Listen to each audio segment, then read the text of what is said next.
Do you think I look good with my hair blonde? Okay, you don't have to be rude. Sorry, family drama. Hi, welcome to Put Your Food Where Your Mouth Is, the show for people who need food to survive, which is everyone.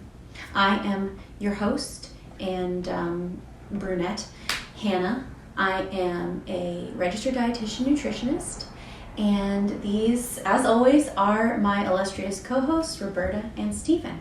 So, let's get into today's question.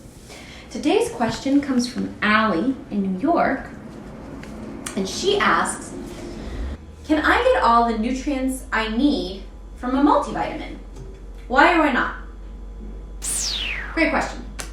So, here's the thing about multivitamins. People take them, people enjoy them, and that's wonderful.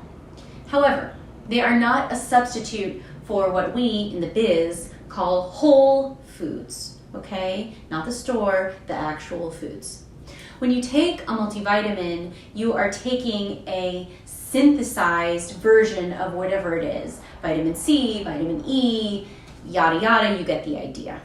However, what we still don't really understand, but can tell through measuring blood levels and through trials where we ask people to eat whole foods versus just taking a supplement, is that having a food that has all of those vitamins complex together with protein, fats, fiber, sugar, enables your body to digest and use those vitamins more efficiently and more completely than if they were just given to you in that synthesized form. If your doctor has prescribed you a supplement for a particular deficiency, then that's another matter.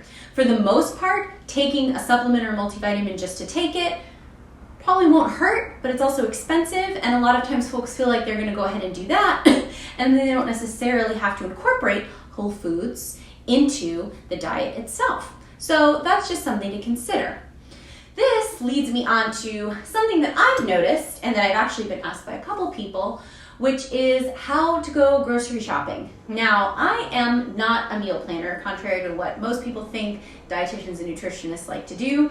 I am not super into cooking. That's why this isn't a cooking show. And I don't like to do elaborate preparations for my meals. If you are watching this, you probably don't either. So what can we do?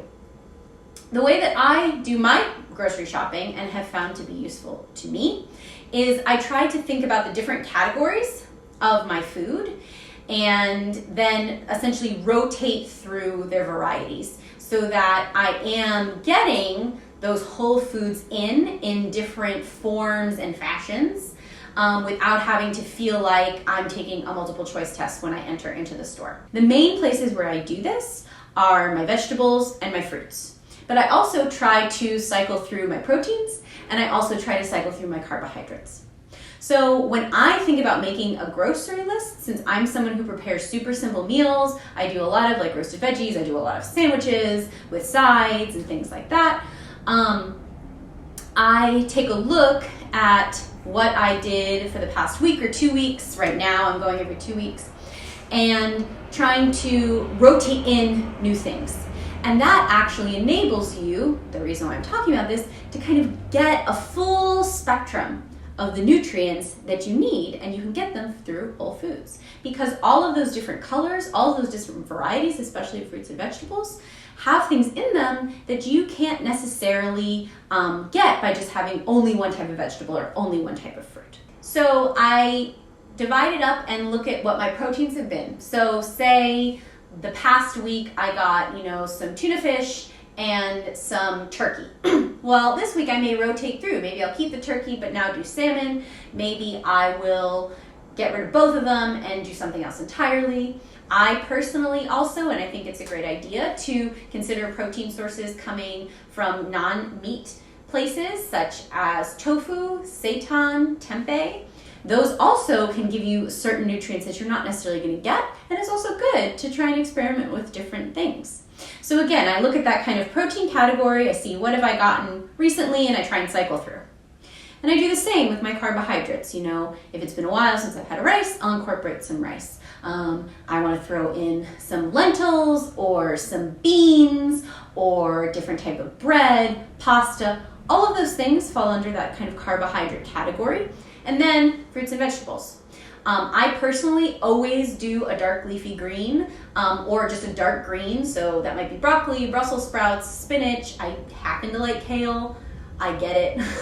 And then I include one or two other things and just try, again, variety of colors, variety of types, and then fruits, very similar. I personally always get bananas. I love them. I don't know if it's about the name rhyme or what, but I do. And then I usually get, one other fruit, and that also rotates. And I just try and pay attention to it.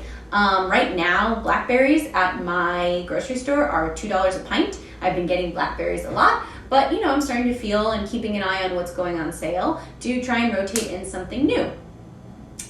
Something that is important is to pay attention to those sales and those price points. Fresh fruits and vegetables can become expensive, and I'm very aware of that. I think that an important option that often gets overlooked, especially with vegetables, are frozen.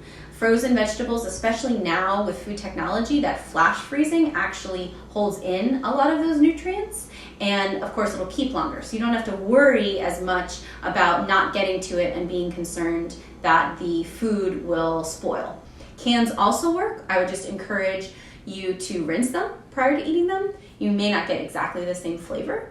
But again, I want this to be something that doesn't seem crazy, hard, or, financially inaccessible. And sometimes it's fun to pick out something new that you want to try that maybe you're not used to and go in with a recipe. That's totally great if that's something you want to do. But if you kind of keep in mind this sub in, sub out, over time, you're going to wind up getting in more of those whole foods.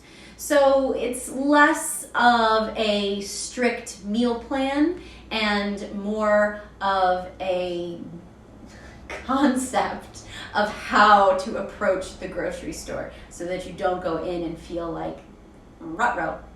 I think that's it. Certainly I've talked enough. If you have questions, I am definitely looking for questions. Please send them to putfoodwhereyourmouth@gmail.com. And if you have any slander that you would like to pass along, as always, Roberta will be fielding that. And I think that's it. Bye for now, but not forever.